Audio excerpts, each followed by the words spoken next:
प्रिय श्रोतागण, परमेश्वर का प्रेम कौन नहीं चाहता, लेकिन परमेश्वर अपना प्रेम सभी को अलग अलग रूपों में देते हैं। किसी को जीवन में ढेरों दुख मिलते हैं तो किसी का जीवन मिला जुला रहता है। लेकिन एक सामान्य व्यक्ति के साथ जब भी कुछ बुरा होता है तो वह एक बार यह अवश्य ही सोचता है कि पता नहीं क्या परमेश्वर उससे प्रेम करते हैं या नहीं। मित्रों, आज की इस प्रस्तुति में हम आपको बताएंगे 8 ऐसे संकेत कि आप परमपिता से कितने निकट हैं और परमपिता आपको कितना प्रेम करते हैं। तो अगर परमेश्वर आपसे प्रेम करते हैं तो उसका पहला संकेत यह है कि आप जो भी करोगे उसमें आपको सफलता नहीं मिलेगी, आपको विफलता ही मिलेगी। जी हाँ मित्रों, यह सुनकर आपको थोड़ा विचित्र लग सकता है, परंतु यह सच्चाई है कि आप हर चीज में अपना 100% दोगे, परिश्रम और मेहनत करोगे, लेकिन आपको सक्सेस नहीं मिलेगी। और यह बार बार होगा जब तक कि आपकी आंखें नहीं खुल जाती। मित्रों, दूसरा संकेत है कि आपको अपने ऊपर जो विश्वास है वह खत्म हो जाएगा। जी हाँ मित्रों, जब परमेश्वर आपके साथ होते हैं तो आपको बिल्कुल अकेला फील होता है। आप नहीं समझ पाओगे कि आपको आगे क्या करना चाहिए। आप खुद को एक ऐसी स्थिति में महसूस करोगे जहां आपकी कोई मदद नहीं कर सकता। आप किसी को अपनी परेशानी शेयर नहीं कर पाओगे। अगर किसी को अपनी परेशानी बता भी दोगे तो वह उनके लिए बहुत छोटी बात होगी, या फिर वह लोग आपकी बात पर ध्यान ही नहीं देंगे। मित्रों, ईश्वर का तीसरा संकेत है आपके जीवन में दुख अपने चरम सीमा पर होंगे। हाँ मित्रों, आपको लगेगा कि मेरे जीवन में इससे बुरा क्या हो सकता है। आप दुख की चरम सीमा को महसूस कर लेंगे। मित्रों, आपने महान लोगों का जीवन तो देखा ही होगा।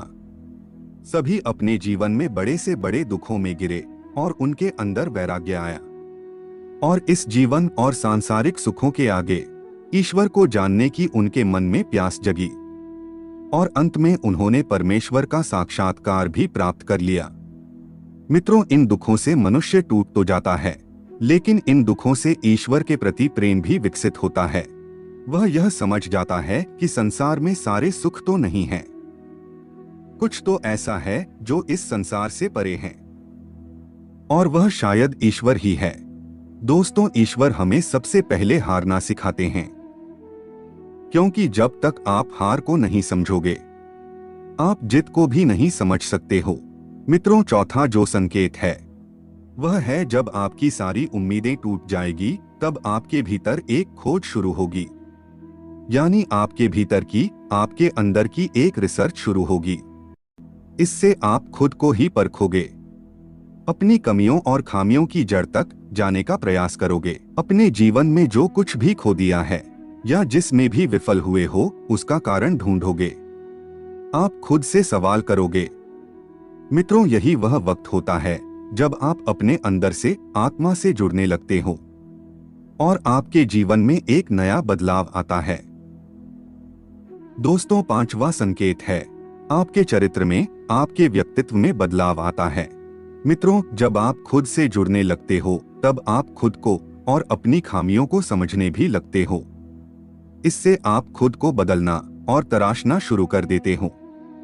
आप पहले से ज्यादा शांत, स्थिर, चीजों को गहराई से समझने वाला बनने लगते हो।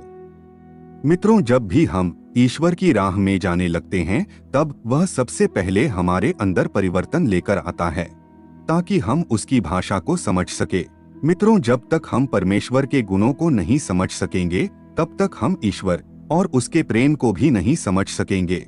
इसीलिए ईश्वर हमारे अंदर बदलाव लाते हैं, हमें उनकी भाषा को समझना सिखाते हैं, चाहे फिर वह दुख हो या कोई और खास अनुभव।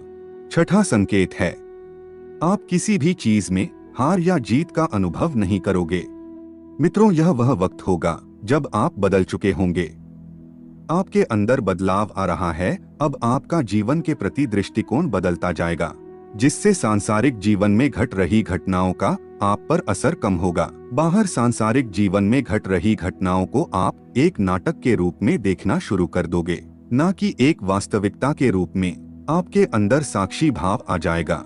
आपके लिए संसार महज एक नाटक होगा, इससे ज्यादा और कुछ भी नहीं। दोस्तों, 7वां संकेत है, जब आपको यह महसूस होने लगेगा कि आप ईश्वर के बहुत निकट पहुंच चुके हो, तभी आपके जीवन में सबसे बड़ा झटका लगेगा। मित्रों, यह परमेश्वर की सबसे कड़ी परीक्षा होती है। यहाँ पर आपका विश्वास, आपकी बुद्धि, हर चीज तोली जाएगी जो कुछ भी अभी तक आपने अपनी यात्रा और साधना के द्वारा सीखी है।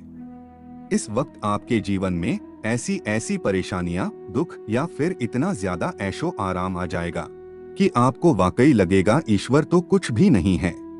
वह केवल एक झूठ है, एक भ्रम है। यह समय सबसे अधिक धैर्य का होता है।